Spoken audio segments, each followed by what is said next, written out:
The German language is very precise and detailed, sometimes to the extent that it goes well beyond being descriptive and descends into hilarity. Welcome to Expat Chatter. This is Brenda Arnold.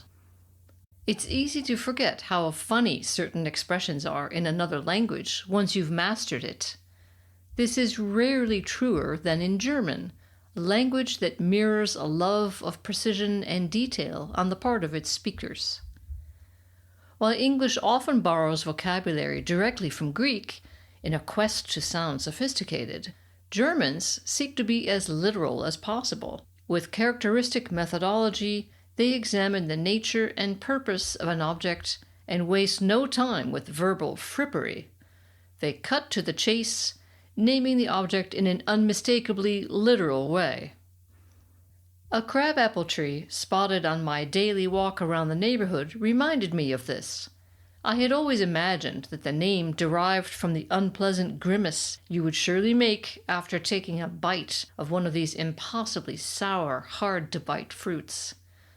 But the Germans outdid us here by calling it Holzapfel, wooden apple, which is precisely what it tastes like.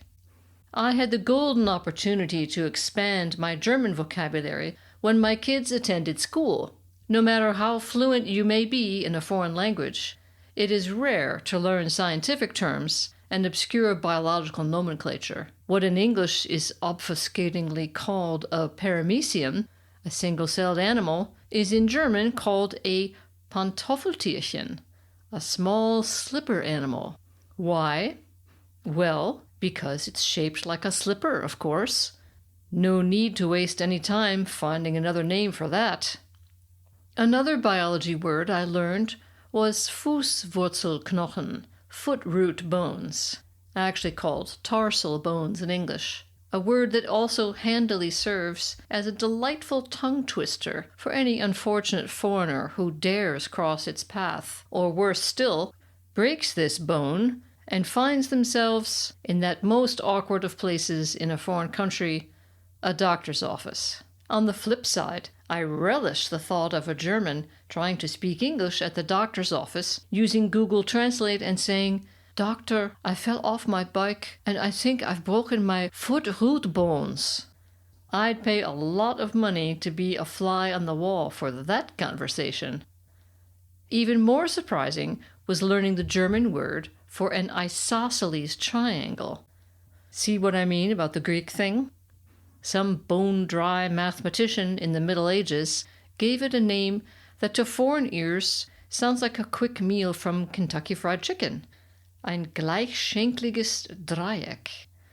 The actual meaning of this is a triangle with identical sides, but since Schenkel also means thigh, and my mind being what it is, my brain immediately leaped to same-thighed triangle, and I pictured a triangle made of chicken thighs. I exploded into laughter upon learning this word while quizzing my daughter on geometry, eliciting one of those teenage eye rolls that adults of my silly nature pretend not to notice but secretly live for. Perhaps I shouldn't give the Germans too much credit, though, because isosceles derives from a Greek word that translates to equal-legged. Speaking of legs, early anatomists also got in on the vocabulary game. Once the Catholic Church's ban on dissecting human bodies was lifted, it gave scientists the chance to name things more in line with their actual function, rather than continuing to call them something that an ancient Greek doctor dreamed up a millennium and a half ago. This is how the German expression for the appendix got its name, which in English derives from Latin, and while unfortunately not being Greek, still fulfilled early linguists' desire to use an obtuse word to sound educated. The German word, on the other hand, couldn't be more literal.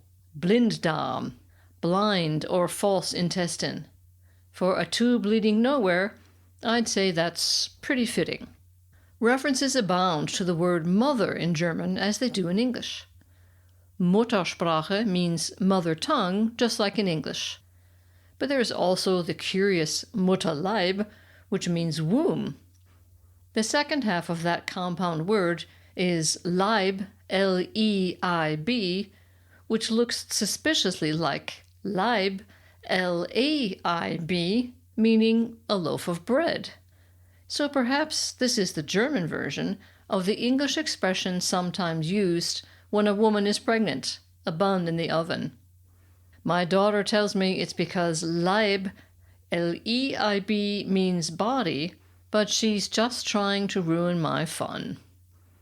Finally, there is Muttermal, birthmark, composed of the word for mother and mark, implying that your mother intentionally labeled you somehow. I prefer to think that the mal from this word originates from malen, to paint. German speakers are just as full of hot air as in any other language, except in German they are Dampfplauderer, steam chatterers. I wish people would chatter steam in English too. It would make them much easier to identify up front and avoid altogether if they looked like little locomotives on two legs from a far way off. Let's not neglect other bodily orifices either. Get your mind out of the gutter. The word for sphincter, Schließmuskel, literally means closing muscle. It can't get any easier than that. Even in the most undainty of anatomical matters, the German language does not shirk its duty toward clarity. But perhaps the most tongue-in-cheek utterance for the logical German speaker is the expression used for estimating a number, Pi mal Daumen.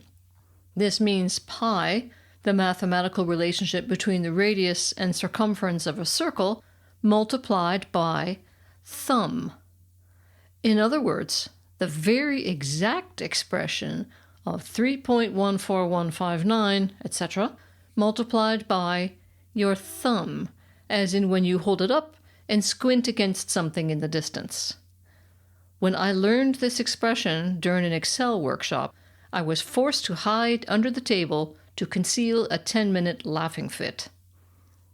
So if anyone ever tries to tell you that Germans have no sense of humor, you can safely tell them you have many counterexamples. If they want to know how many, just hold up your thumb, eyeball it, and tell them pi times thumb. Thanks for listening, and see you next time.